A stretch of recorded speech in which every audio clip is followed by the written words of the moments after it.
Hello guys! Hello, Scorpio! Welcome dito sa aking channel, Kapalaran U88. Welcome! Alamin natin kung anong messages, vibration, gabay energy para sa lahat ng Scorpio. This is general reading, so please connect your intuition sa lahat ng barahan na lumalabas dito sa aking reading para sa inyo, Scorpio. Okay, yung first card mo dito is number 22, Yin and Yang. So, there's a positive change, transformation. There's a balance coming sa linggong ito. And 6 chakra, Archangel Metatron. So, this is your parang third eye chakra mo. Balance talaga siya. 22, 4, 4. So, 44, this is balance number, Yin and Yang. Stability, security, and balance. So, halimbawa yung mga Scorpio dyan na marami kayong pinagdadaanan na imbalance sa buhay. Yung parang like sa pamilya, relationship, sa mga plano mo sa buhay, yung mga isip natin, minsan yung mindset natin, medyo imbalance tayo, or maybe yung hormones mo, imbalance. Sinasabi ng barahan na sa linggong ito ay magkakaroon ng balance. Like may, para siyang third eye chakra na makikita mo yung paraan para maging balanse yung buhay mo. Makikita mo yung rason, yung solusyon, yung sagot sa kung ano man na imbalance na pinagdadaanan mo. Okay?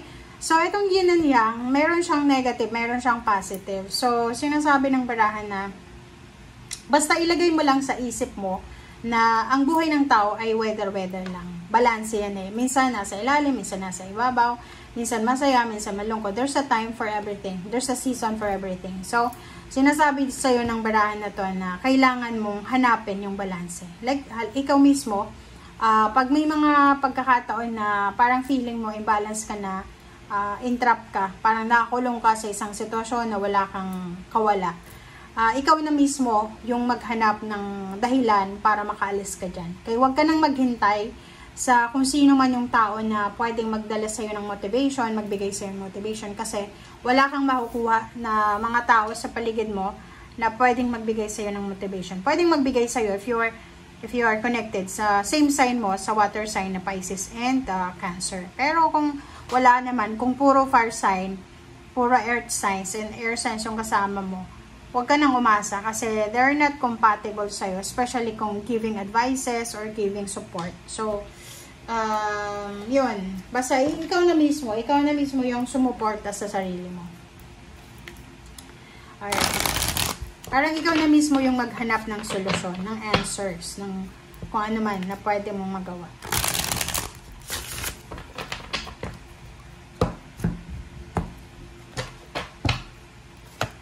Okay, first card natin is Page of Swords, Ace of Swords. Sabi ko na eh, this is air signs, Gemini, Libra, and Aquarius energy. Alright, so, sa ilalim mo is 5 of Swords. So yun, 5 of Swords and High Priestess. Sinasabi ng baraha sa'yo dito na, yun na nga, may mga conflicting thoughts, emotion ka na kailangan mo nang i-give up. Like, halimbawa, may mga lihim kang may asawa ka ba? Or, may partner, may boyfriend, girlfriend. Parang, halimbawa, kung may mga lihim kayong nararamdaman sa ibang tao in terms of relationship. Like, lihim lang, itigil nyo na. Okay? Kailangan yung itigil siya. Okay. 5 of Swords, and Ace of Swords. So, maybe, there's Gemini, Libra, and Aquarius na importante sa buhay mo. Maybe they're your family, friends, ano ba sila? Kakilala, katrabaho. Kung sino man yung mga taong ito, ay posibleng magdadala sila sa iyo ng balita. It's either chismis, so pwedeng yun. Ang una nating nakikita dito sa linggong ito is pwedeng chismis. So, posibleng may Gemini, Libra, and Aquarius na kakilala ka, close sa iyo, or sino man siya. Or maybe Earth signs, Virgo, Capricorn, and Taurus. Fire sign, Leo, Aries, Sagittarius, ang posibleng papasok sa buhay mo sa linggong ito para magdala sa'yo ng kwento, magdala ng balita, magdala ng komunikasyon. And ang balitang ito, may halong chismis yung iba, may halong katotohanan. So, yung iba sa inyo dito, sinasabi ng barahan na kung hindi naman pwedeng pagkakitaan, itong chismis na to na darating sa'yo, wag ka nang makinig ka pero wag kang magko-comment kasi makukuha mo yung negative energy na dala ng chismis na yon. So, sa linggong ito, mas kailangan mong i-prioritize yung peaceful na pamumuhay. Okay? Kasi, pag tayo ay palaging receptive sa mga chismis, sa mga kwentong fake, nagiging malas yung buhay. Okay? Alam nyo ba na yung pag-spread ng fake news, ng lies, kasalanan siya, na yung ibang tao hindi yan, parang tinitake for granted eh. Sa panahon ngayon parang ganun. Pero, yung mga lola-lolo natin, di ba? Hindi sila sinungaling, hindi sila marunong gumawa ng kwento. As in talaga direct to the point. Pag ayaw ka nila, ayaw ka nila. Di ba? Like for example, sa mga anak nila dati, pag ayaw nila yung manliligaw, ayaw talaga nila. But now, parang naglipa na yung mga fake na kahit ayaw, parang feeling mo gusto ka kasi iba yung pinapakita. So sa'yo, sinasabi ng barahan na sa linggong ito, mag-iingat ka. You need to focus sa emotional na balanse. Kaya nga may yin and yang dyan kasi kailangan mong balansehin yung iyong emotion. As much as possible, hanapin natin yung katahimikan. Kung halimbawa, alam mo ba yung pagchat-chat, yung pakikipag-usap, pag-video call, pakikipag-chismisan, parang ganon, pwedeng masayang yung oras and araw mo niyan eh. So, instead na magpahinga ka, instead na mag-isip ka ng maganda, nakikinig ka sa kanila. So, mag-focus ka sa sarili mo. Focus ka sa future mo. Okay? Kasi, sinasabi ng barahan na marami kang dapat paghandaan sa mga susunod na araw, buwan na taon. So, doon ka dapat mag-focus. Okay? Right. So, tingnan natin Scorpio kung ano pa ang messages na para sa inyo.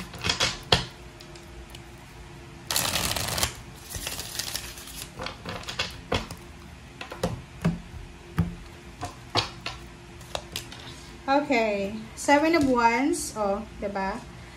Sabi sa'yo dito, Scorpio ng barahan na yon. Instead na mag-focus tayo sa negativity, kailangan natin proteksyonan ang ating financial.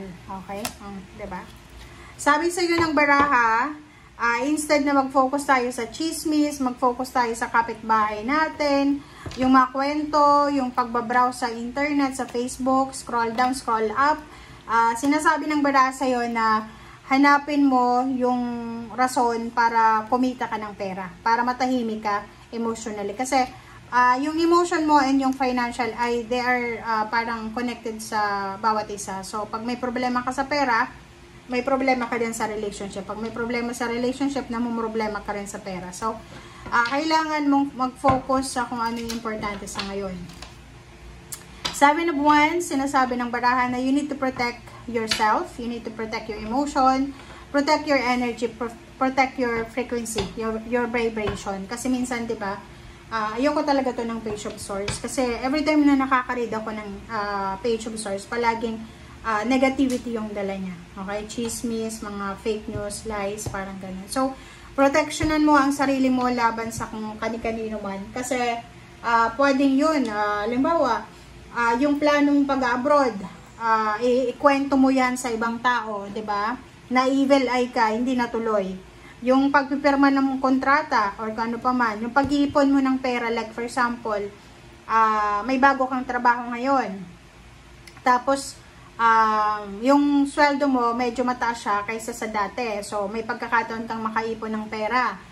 So, instead na sekretuhin mo yon, yung ikaw lang yung makaalam or yung mga importanteng tao sa buhay mo, na ikwento mo sa Page of Swords. Pag kwento mo sa Page of Swords, in-evil eye ka. Hindi, 4 months pa lang, December, nawalan ka ng trabaho. So, dito sinasabi ng barahan na make sure na iwasan natin yung sobra-sobrang open. Lalo yung mga ibang Sagittarius na connected sa Scorpio. Halimbawa, may asawa kang Sagittarius. Yung couple na Sagittarius and Scorpio, wala silang sekreto. Yung parang hindi sila marunong mag-keep ng sekreto nila. Kaya palagi silang nai-evil eye. Nauunahan sila ng mga evil na tao. So, dito sa baraha mo, sinasabi ng baraha, para maiwasan yung pain and heartaches, disappointments, deceit, or any parang scam, kailangan ka na mag-focus sa direction mo. Kailangan ka mag-focus sa kung ano yung importante And wag nating masyadong lasunin yung mga energy natin and frequency because of outside forces. Kasi yung mga tao, nakikita ko sa'yo, kahit sa lahat ng mga naunang mga readings mo, yung mga taong connected sa'yo, medyo toxic sila. So yung energy mo, sobrang balance. Yung energy mo, sobrang, parang sabihin na natin, na abundant and prosperity yung pwedeng nakapaligid sa'yo. Pero, yung blessings talaga na parating sa'yo. But the problem is, yung mga tao na nakapaligid sa'yo, ang toxic nila, ang nenega nila. Okay? So, thank you guys. Bye!